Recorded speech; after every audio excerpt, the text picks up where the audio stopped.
Assalamualaikum warahmatullahi wabarakatuh. Bertemu lagi dengan saya Zizi, konselor rumah konseling. Kali ini saya akan menjawab sebuah pertanyaan dari salah satu subscriber kami ya, yang bertanya gimana caranya menghadapi pasangan yang suka marah-marah. Nah, ini adalah pertanyaan yang sering kali ditanyakan ya, kenapa sih pasangan kok kayaknya marah-marah terus, pulang kerja marah-marah, di dalam rumah marah-marah ya, bisa suami atau istri.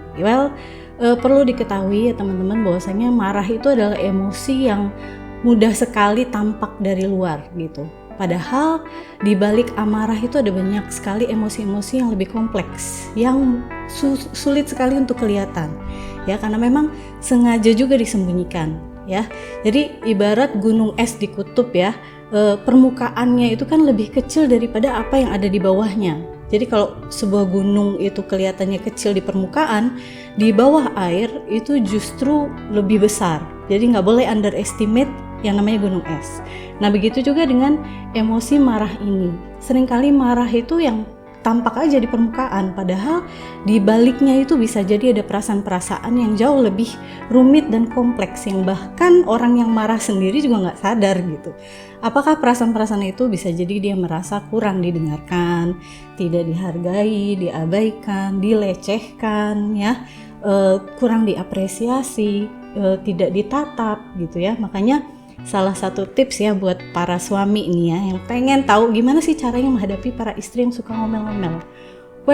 Ngomelnya itu adalah bentuk dari keinginan untuk diperhatikan. Ya, makanya percuma tuh kalau misalnya berusaha untuk meredakan omelan istri dengan balik-balik memarahinya, menceramahinya ya. Kemudian melontarkan segala ajaran-ajaran dari seminar-seminar gitu, karena itu akan makin menyulut emosinya. Omelannya itu bentuk dia untuk minta perhatian, kasih sayang, ingin dihargai. Jadi gimana dong caranya untuk menghadapi orang yang marah-marah? Pertama, kita coba pahami dulu apa sih perasaan dia yang sesungguhnya. Apa sih sebenarnya yang dia rasakan? Dan apa yang melatar belakanginya? Ketika dia marah-marah, apakah dia lagi lelah? Apakah dia lagi lapar? Apakah dia lagi ngantuk? Apakah dia sedang stres? Apakah ada kaitannya dengan diri kita sebagai seorang pasangan? Apakah respon kita yang kurang hangat? Apakah ketika kita menyambutnya pulang dari kerja, misalnya ketika dia sedang lelah, kita justru sibuk di belakang, sibuk dengan anak-anak gitu. Jadi ketika menghadapi pasangan yang marah, coba pahami dulu. Karena salah satu kesalahan dalam kita berkomunikasi adalah ketika kita mendengarkan orang berbicara, melontarkan pendapatnya atau perasaan, kita langsung membalasnya tanpa kita pahami dulu apa yang melatar belakanginya. Saran saya untuk pasangan yang sering marah-marah, coba pastikan dulu kepada dia bahwasanya kita hadir di hadapannya, berada di sampingnya untuk menerima perasaannya. Makanya respon yang seharusnya kita berikan adalah, kamu sedang capek ya, kamu pasti marah ya, kamu sedang kecewa ya, kamu sedang sedih ya.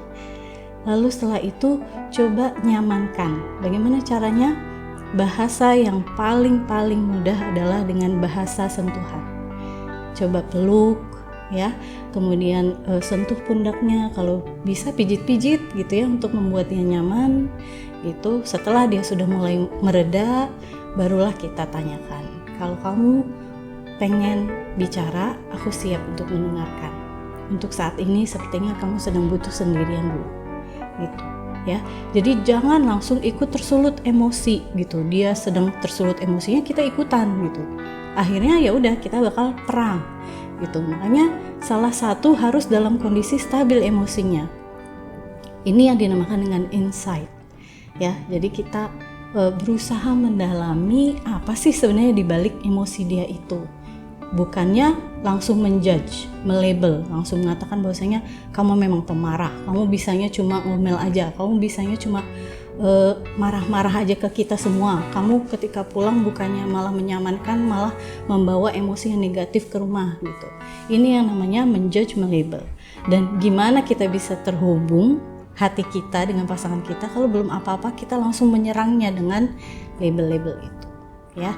Jadi mungkin ini bisa membantu ya. Makasih banyak. Next time kita akan coba jawab pertanyaan lagi. Wassalamualaikum warahmatullahi wabarakatuh.